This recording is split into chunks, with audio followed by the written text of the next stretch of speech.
So the first two kingdoms, as we mentioned yesterday, were plant and animals. And then for years, I'm talking even as a teacher, there was 5 kingdoms. And now there are 6. Except anybody naming any kingdom on this diagram. Raise your hand for credit. Fungi. Plantae. Animalia. Protozilla. Protist or protista. 2 more. Bacteria. And the names of bacteria are Archaebacteria and Eubacteria. That kingdom, Archaea and Eubacteria, used to belong to one kingdom called Monera. So we know that we organize animals or organisms into kingdoms. What determines the kingdom? Okay, this is what you have to think of. Scientists had to compile a list of characteristics that grouped every organism on Earth into a specific kingdom. And these are what they used. The first thing is nuclear condition. What do you think they looked at? There you go. Does it have a nucleus or not? What do we call organisms with a nucleus?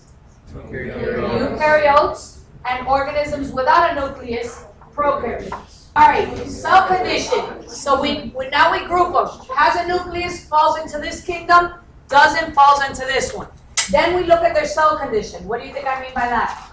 This is a hard picture to interpret, but if you look closely, that one block is actually representing something, and the other one is representing individual things. Any idea? It's hard, this picture is hard to interpret, but if I'm going to categorize organisms by their cell condition. Would it be multi-cell and single-cell? Good job. Multicellular or single-celled? And I guess I don't have notes there, so let's just write it. Multi or single or uni. All right, so the next characteristic is how the organism feeds. Look at the pictures and tell me what I'm describing. Photosynthesis. Photosynthesis means what kind of feeder? A producer. What's a scientific name for a producer? Anybody know? Autotroph. Autotroph. So you either make your own food or you're a consumer, and the scientific word for consumer? Heterotroph. And if you don't know what those mean, you put make your own food, and heterotroph is a consumer, needs to feed. Another characteristic is the ability to move or mobility. So you either are motile, that's what it should say, motile, which means you have movement, or not. Start to get a little bit more detailed, and we look at other characteristics before we actually do a final determination. What's that first picture referencing?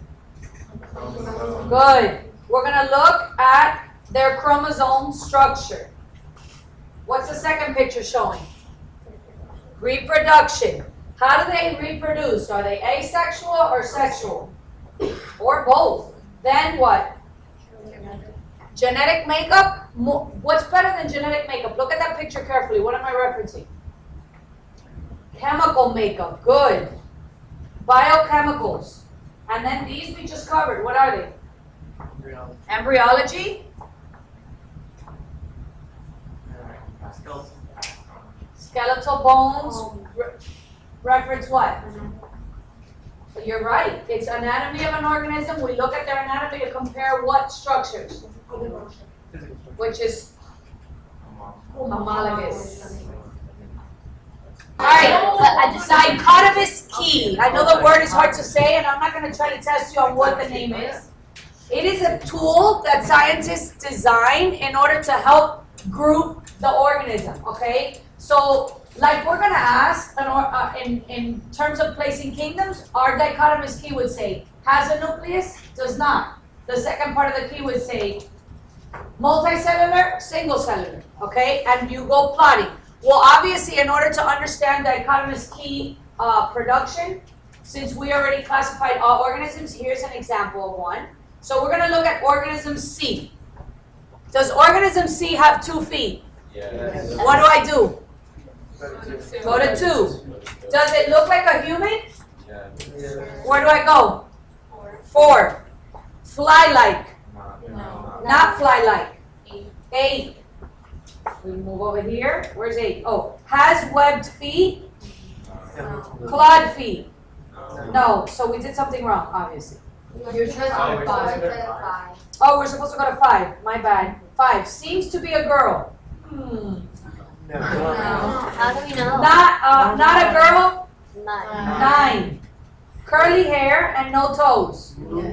Zero. Our organism, genus name is Dubio. Well, actually, scientific name, the second word should be lowercase, but it's Luvio Wirium. Okay? Do we need to try again or we're good?